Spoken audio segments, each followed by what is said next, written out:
Liza Thompson had exactly 47 minutes before her night shift started at Bellevue Hospital.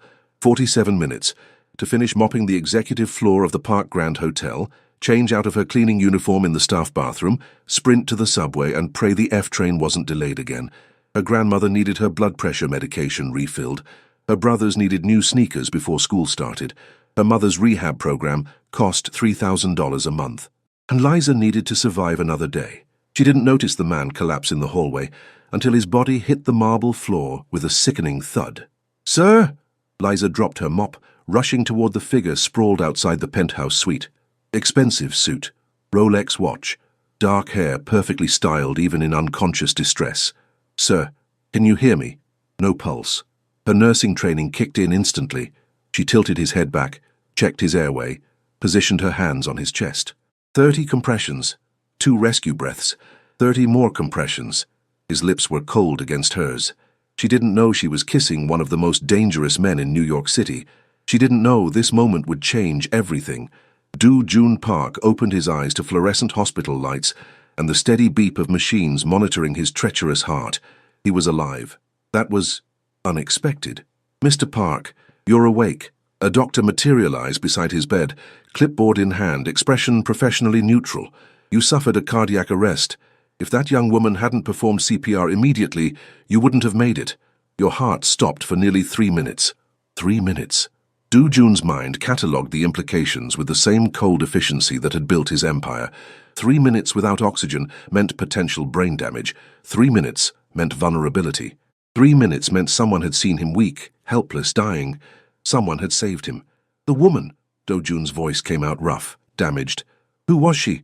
"A hotel employee, I believe. She rode in the ambulance, gave us your medical information, then left before we could get her details." The doctor flipped through papers. "Your assistant is outside. He's been handling everything."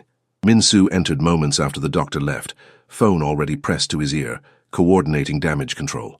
Do-Jun's second-in-command was efficient, ruthless, and currently failing to hide his concern. "Boss." Min-Soo ended his call, approached the bed with the careful respect of someone addressing a wounded predator. "The entire organization knows about the collapse. I've contained the information, told everyone it was exhaustion, nothing serious, but the families are circling. They smell weakness. Then we remind them why weakness is an illusion." Do-Jun pulled sensors from his chest, ignoring the machine's immediate protest. "How long was I out?" 18 hours. The doctors want to keep you for observation, run more tests. "Find her." Min-Soo paused. "Sir, the woman who performed CPR, hotel employee. Find everything, name, address, family, debts, secrets." Do-Jun swung his legs over the bed's edge, steadying himself against a wave of dizziness his pride refused to acknowledge. "I want her file on my desk by morning." "You're going to thank her." Min-Soo's tone suggested he found this notion absurd. Do-Jun smiled without warmth. "I'm going to understand what leverage she might have over me. She saw me die, Min-Soo. That's a dangerous thing to witness." Liza's shift at Bellevue Hospital crawled past, with the agonizing slowness of exhaustion. Her attending physician noticed her distraction, the way she startled at overhead pages, how her hands trembled slightly when checking IV lines. "Thompson, you good?" Dr. Rodriguez asked during a rare quiet moment at the nurse's station. "Fine." Liza forced brightness into her voice, the same false energy she'd perfected over years of working double shifts. "Just tired. You saved a man's life yesterday at your other job. That's not just tired territory." Dr. Rodriguez studied her with the uncomfortable perception of someone who'd worked too many overnight shifts herself. That kind of adrenaline crash hits hard. Take a breather. Liza couldn't afford breathers. She had exactly 4 hours between her hospital shift ending and her hotel shift beginning, time she needed for sleep, checking on her grandmother, making sure her brothers actually went to school instead of hanging around the neighborhood corners, where older boys sold futures for the price of a quick high. Her mother's addiction had taught Liza exactly how fragile survival could be. "I'm fine," she repeated, returning to her patient rounds with the determined focus of someone who couldn't afford to fall apart. Do-Jun left the hospital against medical advice, naturally. His driver brought the Mercedes around to a private exit, and within 20 minutes he was in his penthouse apartment overlooking Central Park, 32 floors of steel and glass that had cost more than most people earned in a lifetime. The file Min-Soo delivered was thorough. Eliza Liza Thompson. Age 28. Born in Bronx. Mother, Patricia Thompson, currently in rehabilitation at Serenity Springs Recovery Center. Debt, $47,000 outstanding. Father, unknown. Siblings, Jamal Thompson, 15. Jordan Thompson, 15. Grandmother, Dorothy Thompson, 72. Living in rent-controlled apartment, Bronx. Employment, morning shift cleaning staff, Park Grand Hotel, 6 a.m., 2 p.m. Night shift, registered nurse, Bellevue Hospital ER, 11 p.m., 7 a.m. Student loans, $89,000. Credit card debt, $12,000. Average sleep, 4 hours daily. Education, associate's degree in nursing, Borough of Manhattan Community College. Currently pursuing bachelor's degree, online program, Hunter College. Criminal record, none. Traffic violations, none. Rental history, excellent despite chronic late payments. Notes work 70+ hours weekly.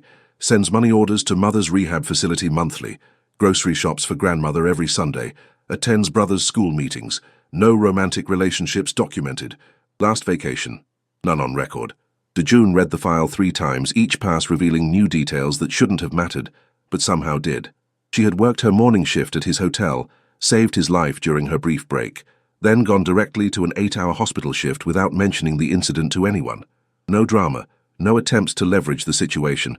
She'd simply continued surviving. He found that interesting. Set up a meeting, DeJune told Minsu. Offer her a position.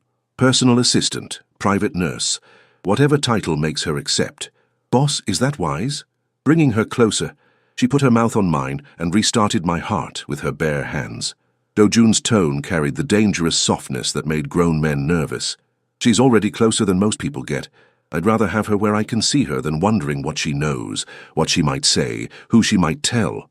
It was a reasonable justification. It was also a complete lie. The truth was simpler, more complicated.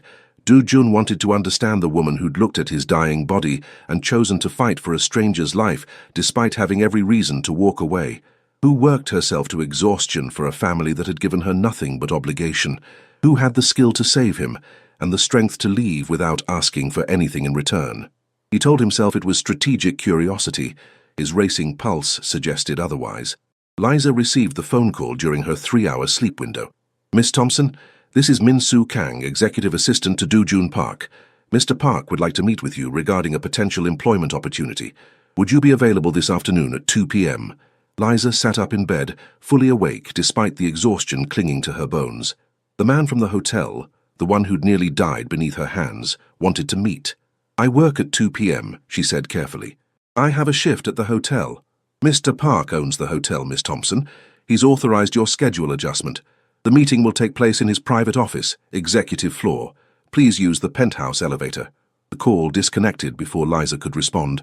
She stared at her phone, unease coiling through her chest. Rich men didn't offer opportunities to cleaning ladies without expecting something in return. She'd seen enough of the world's ugly underbelly to know when something felt wrong, but she also knew desperation. And desperate people didn't have the luxury of refusing potential opportunities, no matter how suspicious they seemed. The penthouse elevator required a special key card. Security escorted Liza through doors she'd only cleaned from the outside, past reception areas decorated with art that cost more than her grandmother's apartment building. DeJune Park's office occupied the corner suite, with floor-to-ceiling windows, showcasing Manhattan's skyline like a painting of controlled chaos. The man himself stood beside his desk, alive and healthy and impossibly intimidating, in a tailored black suit that probably cost more than her monthly salary. He was more handsome than she remembered, or maybe cardiac arrest had distorted her perception. Either way, Liza found herself noticing details she'd missed during the crisis. The sharp angles of his face, the intensity of his dark eyes, the small, elegant tattoo visible just above his collar on the right side of his neck. A dragon, she realized. Korean style, minimalist but powerful. Miss Thompson. His voice carried a slight roughness, residual damage from the intubation. Thank you for coming. You didn't really give me a choice, Mr. Park. Liza remained near the door, hyper-aware of the power dynamics at play. Your assistant said it was about a job opportunity. Please sit. He gestured toward the leather chairs facing his desk. When she hesitated, something flickered across his expression. Amusement? Respect? Before he added, I don't bite, Miss Thompson, despite what rumors might suggest. Liza sat, back straight, hands folded in her lap. Professional, calm, ignoring the way her heart hammered against her ribs. Do-jun settled into his own chair, studying her with an attention that felt invasive and strangely intimate. "You saved my life 3 days ago. I'd like to thank you properly." "You're welcome. Thank you for the meeting. May I return to work now?" The corner of his mouth lifted, not quite a smile, but close. Direct. "I appreciate that." He slid a folder across the desk. "I'm offering you a position, personal assistant with private nursing responsibilities. Salary of $150,000 annually, full benefits, standard business hours Monday through Friday. You'd work directly for me, managing my schedule and ensuring I maintain proper health protocols." Liza's breath caught. $150,000. More than triple her current combined income from both jobs, enough to pay her mother's rehab in full, enough to move her grandmother somewhere safer, enough to actually breathe for the first time in years, which meant it was too good to be true. "What's the catch?" she asked quietly. "No catch. You have medical training and proved capable under pressure. I need someone who can manage my health concerns while handling executive assistant duties. You need financial stability. It's a mutually beneficial arrangement. You don't know anything about my assistant skills. I know you work 70 hours a week across 2 jobs while supporting 4 family members, maintaining excellent performance reviews at both positions, and pursuing a bachelor's degree online. Your organizational skills are evident, Miss Thompson. I'm not concerned about your competence." Liza's stomach dropped. "You investigated me. I investigate everyone who enters my inner circle." Do-jun's tone remained conversational, matter of fact, as if background checks were perfectly reasonable behavior. "It's not personal. It's business. Knowing my family's medical history and financial debts feels pretty damn personal." Anger cut through Liza's exhaustion, sharp and clarifying. She stood, dignity intact despite her worn cleaning uniform. "Thank you for the offer, Mr. Park, but I'm not interested in being controlled by someone who thinks money buys people." "Everyone has a price, Miss Thompson." His words were soft, almost gentle. "I'm simply offering to meet yours. My price isn't for sale." Liza moved toward the door, each step requiring more courage than the last. Walking away from financial salvation went against every survival instinct she possessed. But accepting felt like selling something more valuable than money could measure. "Your mother's rehab program costs $3,000 a month. You're 4 months behind on payments. The facility director called you last week about transferring her to a state program, which has a 92% relapse rate compared to Serenity Springs' 30%. Do-jun hadn't moved from his desk, but his voice carried across the space with devastating precision. "Your grandmother needs a hip replacement she can't afford. Your brothers need—" "Stop!" Liza's voice cracked. "Please stop." Silence filled the office, heavy with implications neither acknowledged. "I'm not trying to hurt you," Do-jun said finally, something almost like regret coloring his words. "I'm trying to help." "Why?" Liza turned back, searching his face for ulterior motives she knew existed but couldn't identify. "Why do you care about some cleaning lady's problems? Because I saved your life. Consider us even. You don't owe me anything. Maybe I want to owe you something."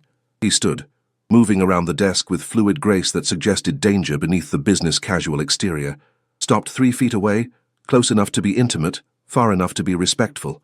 "You put your hands on my chest and breathed life back into my lungs when you could have walked away, when most people would have walked away. I'd like to understand why. Because it was the right thing to do. Because I'm a nurse, and that's my job. Because I don't let people die if I can help it." Liza met his gaze despite the intensity threatening to overwhelm her. "It wasn't about you specifically, Mr. Park. I would have done the same for anyone. But you did it for me." His eyes tracked her face like he was memorizing details, cataloging information. "And now I'd like to return the favor by making your life easier. Is that really so terrible?" "Yes," Liza's instincts screamed. Because accepting meant owing him, meant being in his debt, his control, his orbit, meant risking the independence she'd fought so hard to maintain.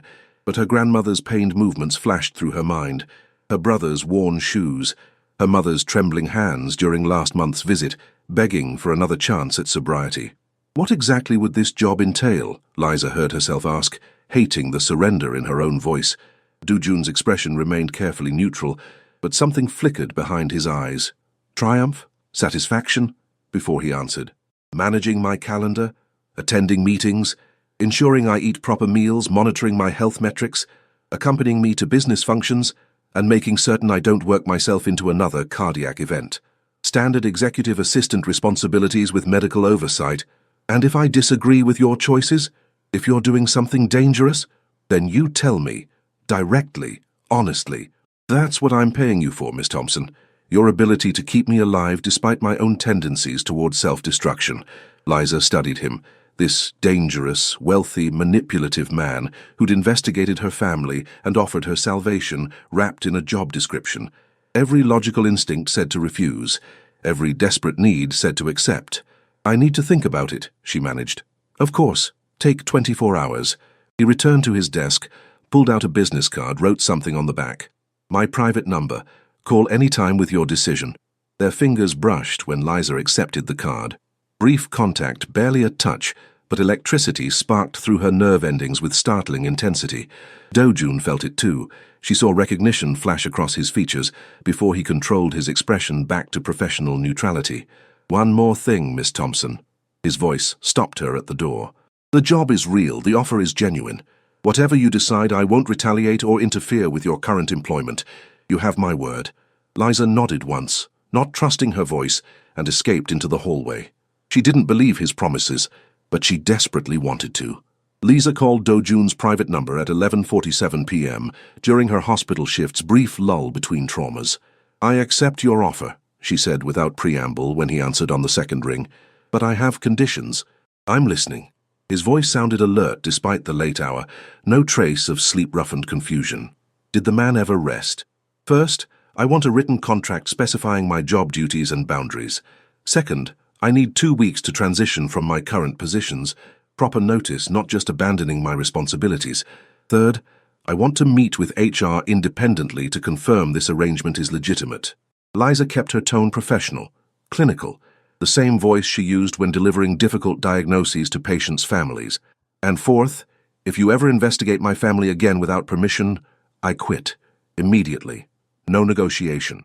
Silence stretched between them, punctuated by background noise from his end. Classical music, the clink of ice in a glass. Done, Do-jun said finally. All 4 conditions accepted. Report to HR Monday morning at 8 a.m. They'll have your contract ready for review. Start date is negotiable based on your transition needs. Just like that? You saved my life, Miss Thompson. The least I can do is respect your boundaries while attempting to improve your circumstances. A pause, then quieter. Though I should mention, working for me will be challenging. I'm not an easy man to manage. I once kept a gunshot victim stable for 40 minutes while waiting for a surgical team during a hospital blackout. I think I can handle one workaholic businessman with control issues. His laugh surprised her. Genuine, warm, completely at odds with the cold efficiency she'd witnessed in his office. Fair point. I look forward to working with you, Miss Thompson. Liza, she corrected before she could stop herself. If we're going to work together, you can call me Liza. Liza. The way he said her name felt intimate, like a caress disguised as professional courtesy. Then you should call me Do-jun. Liza ended the call before she could analyze why hearing her name in his accent made her pulse race. 2 weeks later, Liza Thompson officially became Do-jun Park's personal assistant. The transition was simultaneously overwhelming and seamless. HR provided a comprehensive contract that actually protected her rights, shocking for a position that essentially made her responsible for a man's entire existence.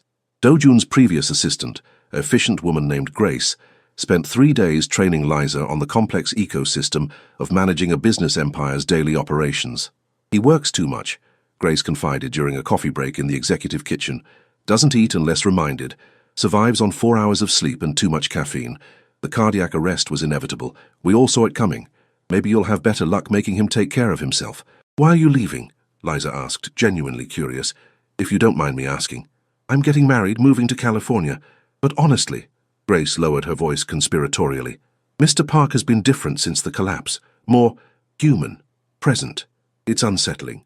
23 months I worked for him, and he never once asked about my personal life. Last week he asked about my fiancée, recommended a restaurant for our anniversary. Whoever you are, Liza, you've already changed something in him. Liza didn't know how to respond to that observation. Her first official day began at 7:30 a.m. in Do-jun's penthouse office. He looked tired, shadows beneath his eyes, tension in his shoulders, jaw tight with whatever stress he'd been managing since dawn. His white shirt had the top 4 buttons undone, displaying the elegant dragon tattoo on his neck, and a hint of lean muscle beneath expensive fabric. Liza forced her attention to her tablet instead of his exposed skin. "Good morning," Dojun said, glancing up from his computer. "Coffee. I'm supposed to make sure you drink less coffee, not enable the addiction." Liza settled into the chair Grace had pointed out as hers, positioned at an angle where she could see both Dojun's desk and the main office entrance. "How much have you had already?" "2 cups. Liar. I can see 3 empty mugs from here." His lips twitched. "Welcome to the challenge of managing me, Liza. I'm an excellent liar. Good thing I'm an excellent detective." She stood, collected the mugs with the same efficiency she'd use clearing hospital equipment. "No more caffeine until you've eaten actual food. When was your last meal?" "Last night. Dinner. Around..." He paused, calculating. 9? Maybe 9:30? "It's 7:45 a.m. That's nearly 11 hours. You're hypoglycemic and running on stimulants. Terrible combination for someone recovering from cardiac arrest." Liza pulled out her phone, opened a delivery app. "Preferences, allergies, foods you hate. I'm Korean. I eat everything." But he was smiling now, a genuine expression that transformed his severe features into something dangerously attractive. "Though I appreciate your concern, I'm perfectly capable of feeding myself." "Evidence suggests otherwise." Liza ordered from a nearby restaurant that served healthy breakfast options, added items she knew would appeal to someone with Korean taste preferences: rice porridge, grilled fish, pickled vegetables. "Food arrives in 20 minutes. Until then, you can brief me on today's schedule while drinking water instead of coffee. You're bossy. You're paying me to be bossy." "Medical oversight, remember?" Dojun leaned back in his chair, studying her with that unnerving intensity she was beginning to recognize as his default mode. "You're not intimidated by me at all, are you?" "Should I be?" Liza met his gaze directly, refusing to flinch beneath the weight of his attention. "You're human, Mr. Park. Dojun. You bleed, you break, you need food and sleep and basic health care like everyone else. The expensive suit doesn't change biology. Most people find me difficult to contradict. Most people probably aren't responsible for keeping you alive." Liza pulled up his calendar, began reviewing the day's commitments. "You have 6 meetings scheduled between 8 a.m. and 7 p.m. No breaks, no meals, no time to breathe. This is unsustainable. Welcome to my life. Welcome to your new reality where someone actually gives a damn if you survive it." Liza started rescheduling, blocking out time for meals, adding buffer periods between meetings. Your 3 p.m. with the construction company moves to 4. Your 5 p.m. conference call becomes tomorrow morning. Your 7 p.m. drinks with investors gets delegated to Min Soo. "I can't delegate the investor meeting. It's important. You can't be important if you're dead." Liza's tone remained pleasant, professional, absolutely unyielding. 6 meetings, 3 meals, 2 15-minute breaks. Non-negotiable. "That's the deal, Dojun. You hired me to manage your health. This is me managing." The silence stretched long enough that Liza wondered if she'd pushed too far, too fast. Maybe he expected deference instead of direct confrontation.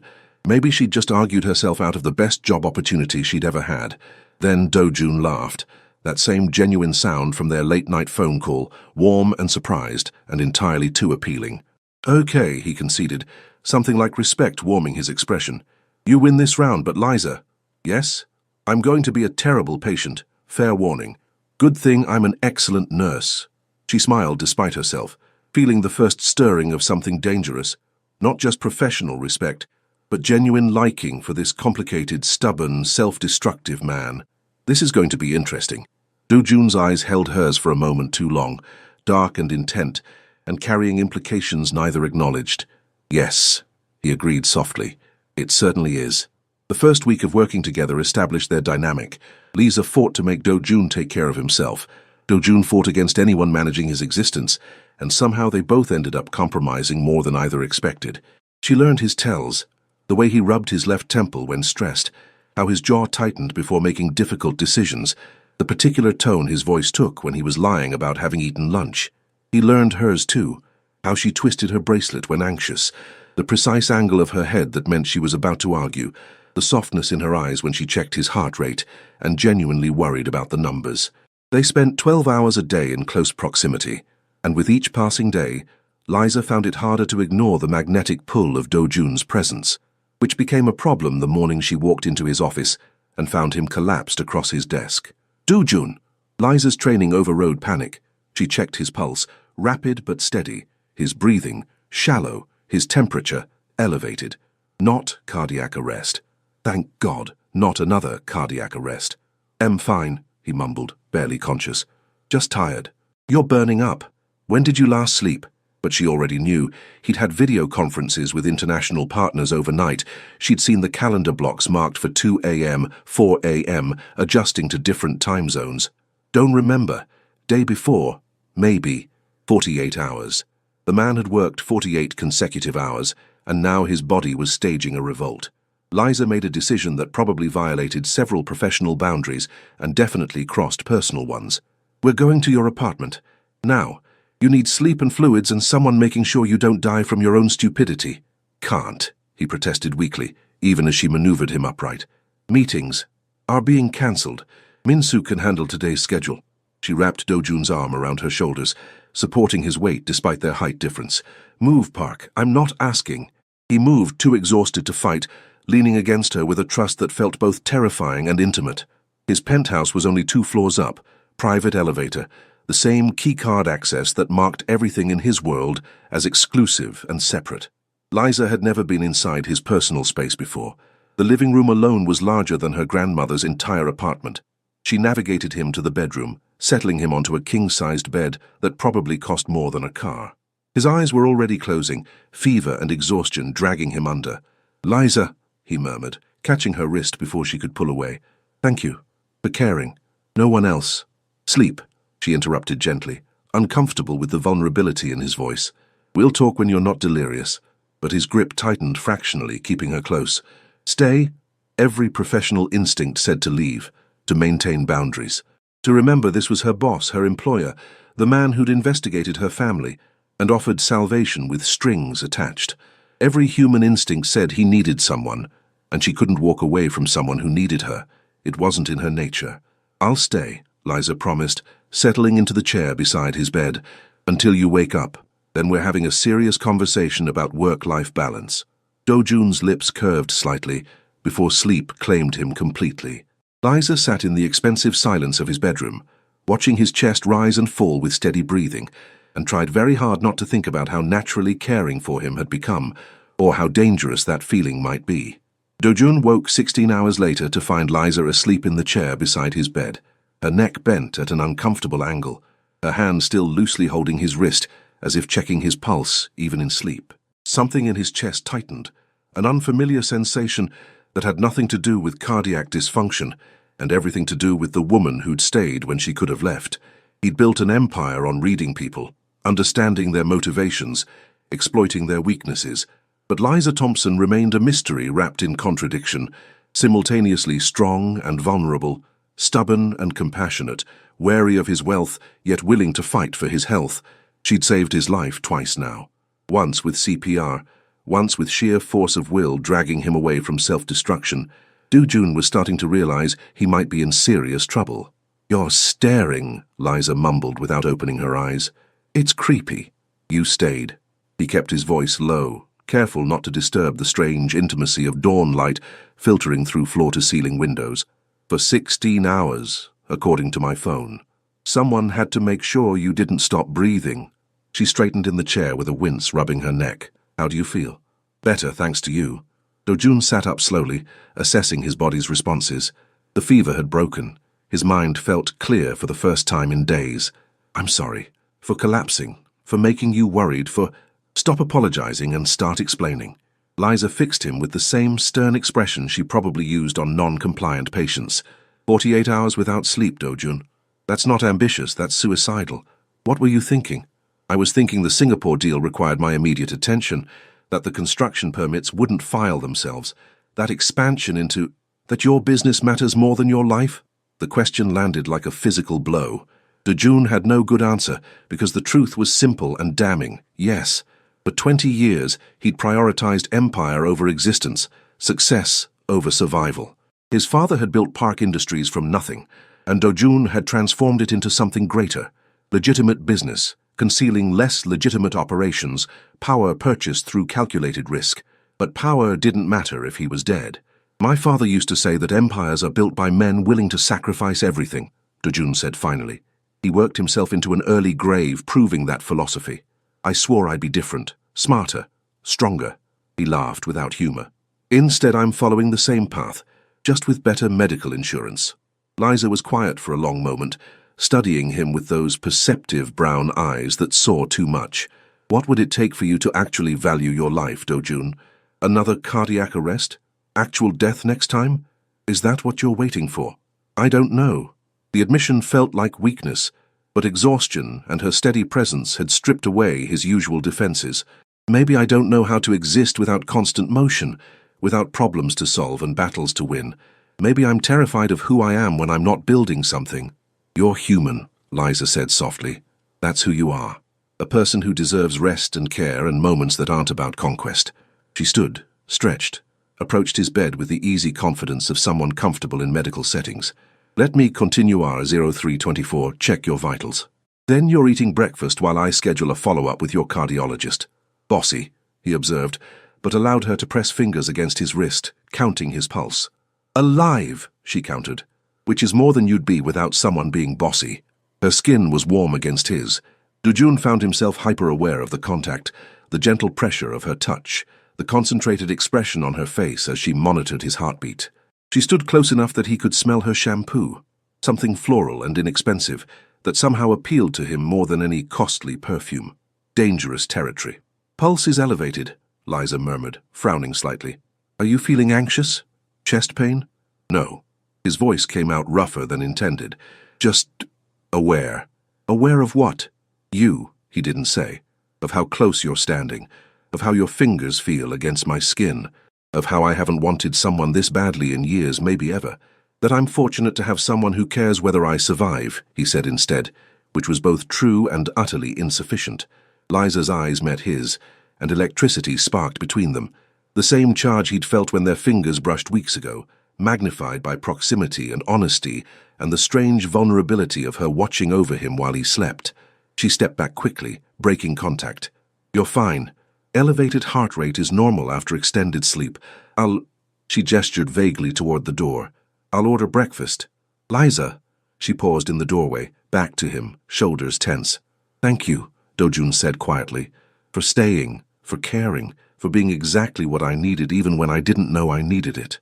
It's my job, she replied, but her voice wavered slightly. Making sure you don't die of stupidity is literally my job description. Is that all it is? The question hung between them, heavy with implications neither was ready to acknowledge. Yes, Liza said finally, that's all it can be. She left before he could argue. The dynamic between them shifted after that morning, subtle changes that neither discussed but both felt constantly. Do-jun found himself watching Liza during meetings, noticing details that had nothing to do with professional performance. How she twisted her bracelet when his business partners made borderline racist comments about ethnic communities. The way she bit her lower lip when reviewing contracts, completely focused. The rare, genuine smile that transformed her entire face when his grandmother's health reports showed improvement. He started asking personal questions during their daily briefings. How are your brothers doing in school? Did your mother's counselor mention progress? Is your grandmother's new medication helping her arthritis?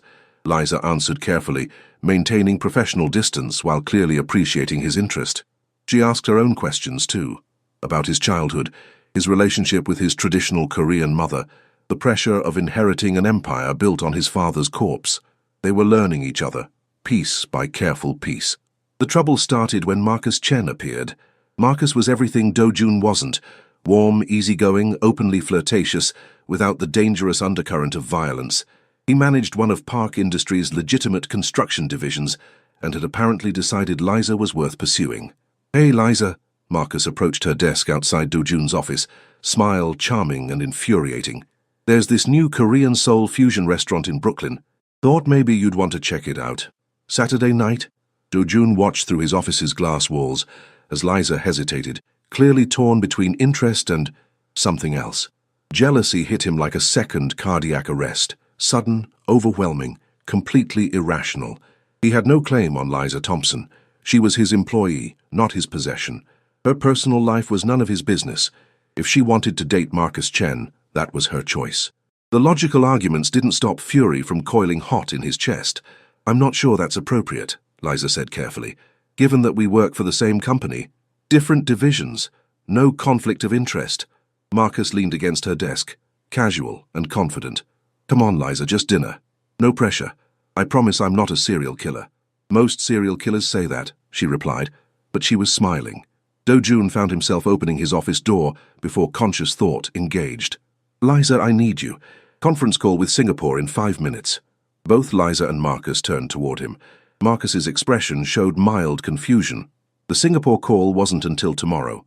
Liza's showed knowing skepticism, like she could read exactly what he was doing, and found it both annoying and something else. I'll think about it, she told Marcus, gathering her tablet. Thank you for asking. She followed Do-jun into his office, closing the door with deliberate care before turning to face him with arms crossed. There's no Singapore call, she said flatly. Correct. You interrupted because I can't stand watching another man smile at you. Because the thought of you having dinner with someone else makes me want to commit violence. Because you're mine, and I don't know when that happened, but it's true and terrifying. Because you deserve better than Marcus Chen, Do-jun said instead. He's mediocre at his job and has dated half the women in his department. You're worth more than being another name on his conquest list. Liza stared at him for a long moment, expression unreadable. That's not your decision to make. I know. My personal life isn't your concern. I know that too. Then why? She stopped, something shifting in her eyes. Understanding, maybe. Or recognition of the same dangerous attraction he'd been fighting for weeks. Do-jun. I'm sorry. He meant it, despite the jealousy still burning beneath his skin. You're right. It's none of my business. If you want to have dinner with Marcus, you should. But you don't want me to. It wasn't a question. Liza was too perceptive for her own good, or maybe for his. No, Do-jun admitted quietly. I don't want you to. But what I want doesn't matter. You're my employee, Liza. There's a power imbalance that makes anything beyond professional relationship inappropriate and potentially exploitative. I won't be that man. I won't use my position to manipulate you into... What if I wanted you to? The words escaped Liza in a rush, like she'd been holding them back for too long. What if the power imbalance isn't what's stopping me? What if I'm just terrified because I haven't felt this way about anyone in years, and you're the worst possible person to feel it about? Do-jun couldn't breathe, couldn't think, could only process the impossible reality that she felt it too. This magnetic pull, this dangerous attraction, this inexplicable connection. Liza, don't. She held up a hand, stopping whatever he'd been about to say. Don't make this more complicated. We both know this can't happen. You're my boss, I need this job, my family needs this job. Getting involved romantically would be disaster for both of us. You're right, he agreed, even as every instinct screamed to cross the space between them, to touch her, to prove that some things mattered more than logic. It would be a disaster. So we don't do anything about it. We maintain professional boundaries. Exactly. Liza nodded firmly, as if they'd settled something instead of just acknowledging the impossible. Professional boundaries, boss and employee, nothing more. Nothing more, Do-jun echoed. They both knew they were lying. The text message arrived during Liza's hospital shift 3 weeks later. Mother's rehab called. She left against medical advice. No forwarding information. Liza's hands shook as she read the words again, hoping they'd somehow rearrange into different meaning. But reality remained brutally clear. Her mother had abandoned treatment again, choosing drugs over recovery, addiction over family. $27,000 of treatment down the drain. She barely made it through her shift. Dr. Rodriguez noticed her distraction, sent her home early with concerned instructions to take care of herself. Liza went straight to her grandmother's apartment instead, needing to see her brothers, to confirm they were safe despite their mother's betrayal. Jamal and Jordan sat on the worn couch, gaming controllers forgotten, eyes red from crying they'd deny if asked. She called, Jordan said quietly, said she was sorry, said she'd pay us back someday. Then she hung up. Liza pulled them both into a hug, 15-year-old boys who tried to act tough but still needed their sister's comfort. It's okay. We're okay. We have each other. That's what you always say, Jamal mumbled against her shoulder. But it's not okay, Liza. Mom keeps choosing drugs, keeps choosing to leave. When does it stop being okay to forgive her? When indeed. Liza had no answer, except the same exhausted resilience that had carried her through years of her mother's addiction. They'd survive this too. They always did. Her phone rang later that evening, Do-jun's private number. I heard about your mother, he said without preamble. Min-soo has contacts in the rehabilitation industry. He learned she left Serenity Springs this afternoon. Of course he knew. Do-jun Park had resources everywhere. Information networks that track details most people would miss. Liza should feel violated by the surveillance. Instead, she just felt tired. She made her choice, Liza said dully. I can't save someone who doesn't want to be saved. No, but I can help with the financial fallout. The debt to the rehab facility. No. Her refusal was sharp, definitive. Thank you, but no. This isn't your problem, Dojun. It's mine. My family, my responsibility. You don't have to carry everything alone, Liza. Yes, I do. She laughed without humor. That's what I've been doing my entire life. It's what I know. It's who I am. The one who holds everything together while everyone else falls apart. Silence stretched between them, heavy with things neither could say. I'll see you tomorrow, Liza said finally. For work. Because that's what we do. We work together professionally and pretend the rest doesn't exist. She ended the call before he could respond. Dojun showed up at her grandmother's apartment building at midnight. Liza opened the door to find him standing in the hallway, still wearing his business suit, expensive and out of place in the worn surroundings, holding takeout containers from the Korean Soul Fusion restaurant Marcus had mentioned weeks ago. You hung up on me, he said mildly. I decided that meant you needed food more than you needed space. Dojun, what are you doing here? How did you even... She stopped, realization dawning. You know where I live because you investigated me. Of course. I know where you live because your address is on your employment paperwork. Not everything is surveillance. He lifted the containers slightly. May I come in, or would you prefer to continue this conversation where your neighbors can hear? Liza glanced down the hallway. Curtains were definitely twitching behind apartment doors. She stepped aside reluctantly, allowing him entry into the small space she shared with her grandmother and brothers. The apartment was clean but clearly struggling, furniture that had seen better decades, carpet worn thin, air conditioning unit that rattled ominously. Dojun's suit probably cost more than everything in the living room combined. He didn't comment on the disparity. Your family? He asked, glancing around. Grandmother's asleep.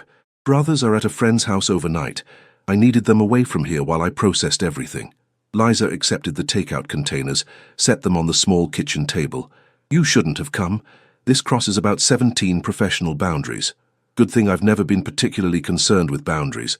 Dojun settled into one of the kitchen chairs like it was his office furniture instead of salvaged second-hand. Eat. Then you can yell at me for overstepping. The food smelled amazing. Perfectly seasoned galbi, soul food sides, the cultural fusion Marcus had advertised. Liza's stomach growled traitorously. She couldn't remember her last real meal. They ate in silence for several minutes before Dojun spoke again. My father was an alcoholic, he said quietly. Functional enough to build an empire, but every evening ended with a bottle. Sometimes several. He'd come home drunk, angry, looking for someone to blame for whatever business stress he'd accumulated. Liza looked up sharply. Did he hurt you? Occasionally. More often he hurt himself. The alcohol was killing him slowly, while he worked himself to death quickly. I was 16 when he finally collapsed. Heart attack like mine. Except no one was there to save him. Dojun's expression remained carefully neutral, but pain flickered beneath the surface. I found him 3 hours later, cold, gone, alone. I'm sorry, Liza whispered. I tell you this because I understand what it's like to watch someone you love destroy themselves, to feel helpless and angry and exhausted all at once, to wonder when it's acceptable to stop trying to save them. He met her eyes, his gaze intense and honest. You're allowed to be hurt by your mother's choices, Liza. Allowing yourself to feel that pain doesn't make you weak. Something inside Liza cracked, the careful wall she'd built between grief and function, between what she felt and what she allowed herself to acknowledge. I'm so tired, she admitted, voice breaking. I'm so tired of being strong, of holding everything together, of watching people I love choose destruction over fighting for something better. I'm tired of failing. You haven't failed. Dojun's voice carried absolute conviction. You're keeping your brothers safe, supporting your grandmother, building a career despite impossible odds. Your mother's addiction isn't your failure, Liza. It's her illness. You can't cure her through sheer force of will. But I can't stop trying either. How do I do that? How do I just accept that she's gone again? I don't know, Dojun admitted. I never learned that particular skill. I just buried my pain in work until I nearly died from it. His lips twisted in a self-deprecating smile. Which is why I have an excellent personal assistant forcing me to take care of myself. Liza laughed despite the tears streaming down her face. We're both disasters. Yes, but we're disasters who keep each other alive. He reached across the table, covered her hand with his own. The contact was warm, grounding, exactly what she needed. "Let me help, Liza. Please. Not as your boss, just as someone who cares whether you survive this. That crosses all the boundaries we established. Then we'll establish new boundaries." Do-jun's thumb traced gentle circles on the back of her hand. "I can't watch you carry this alone anymore. I won't."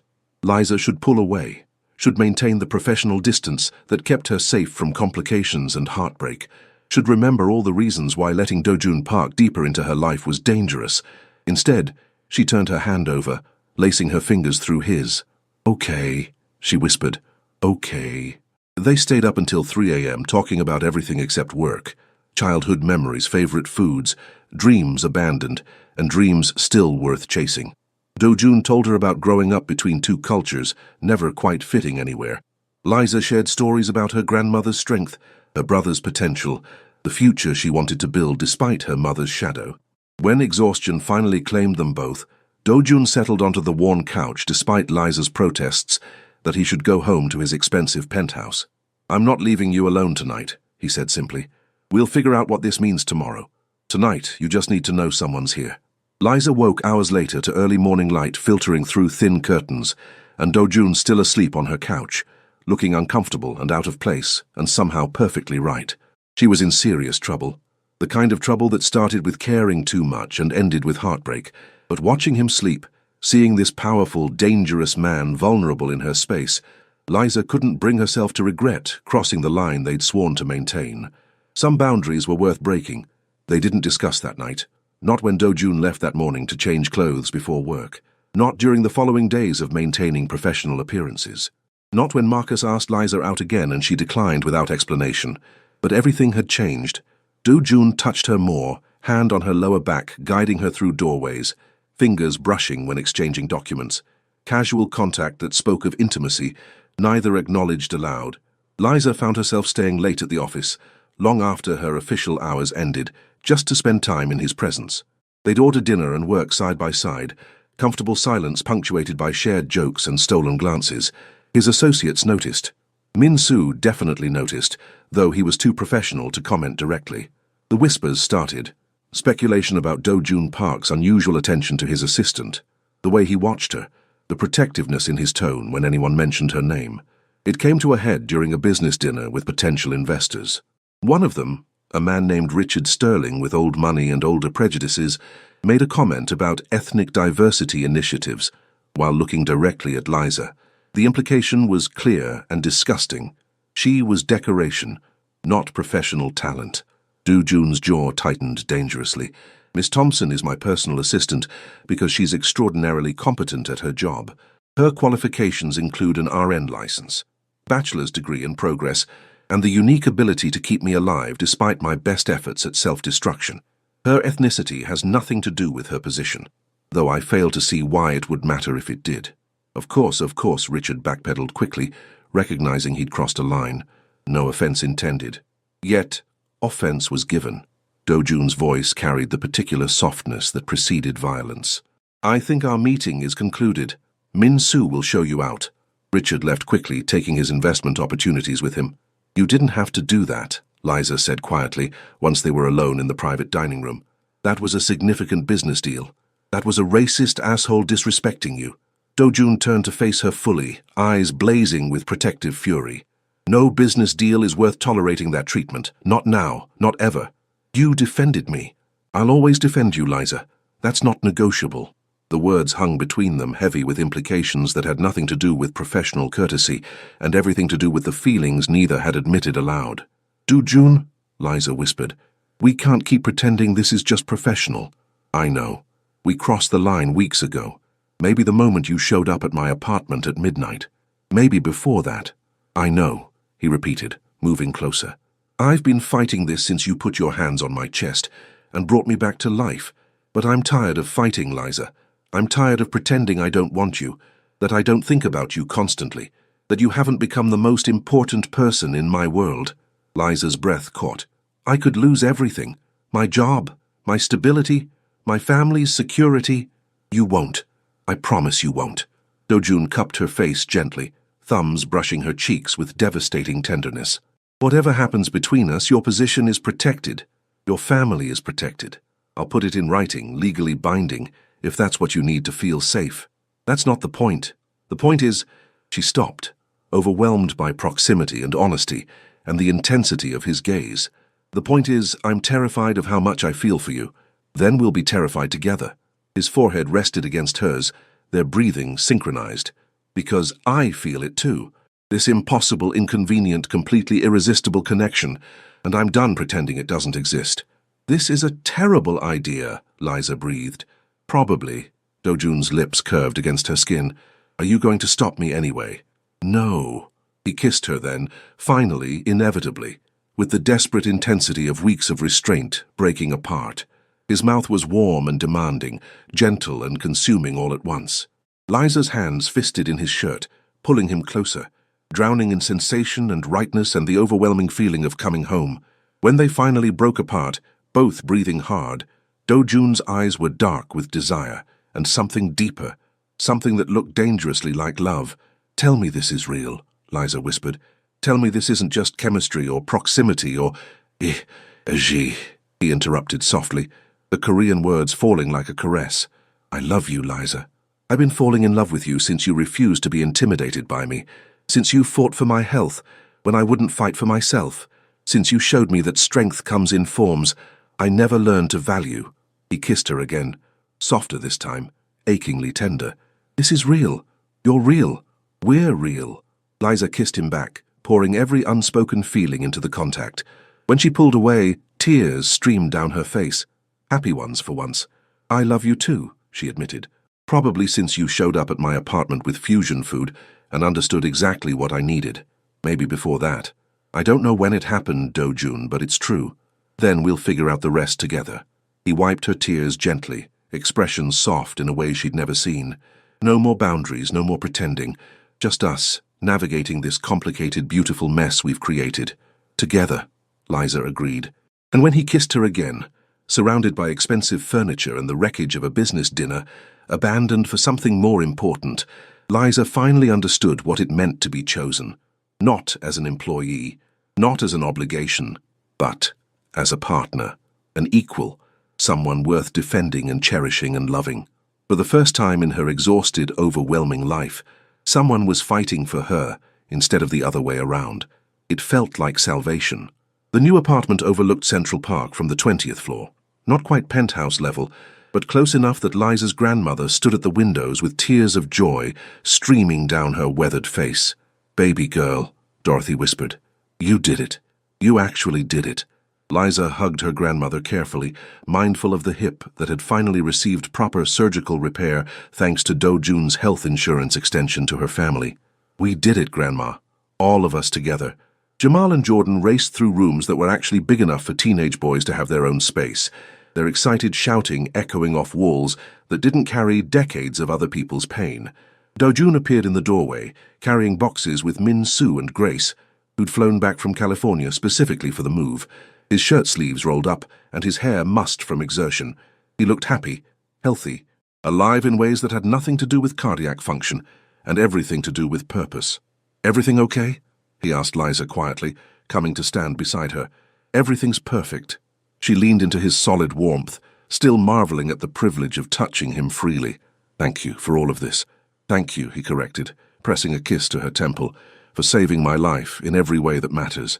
Their relationship had required navigation, HR agreements, public announcements, boundaries established and respected. Liza had insisted on maintaining her nursing license, continuing education, building career independence alongside their romance. Dojun had supported every choice while learning to value himself beyond his business empire. They'd fought, compromised, grown, and through it all, they'd chosen each other. I love you, Liza murmured. Gashe, Dojun replied, the Korean endearment that had become their private language, always. In the apartment that represented new beginnings, surrounded by family that had survived everything, they kissed while sunset painted the sky with promise. Some boundaries were worth crossing. Some risks were worth taking. Some love was worth fighting for. This was all three.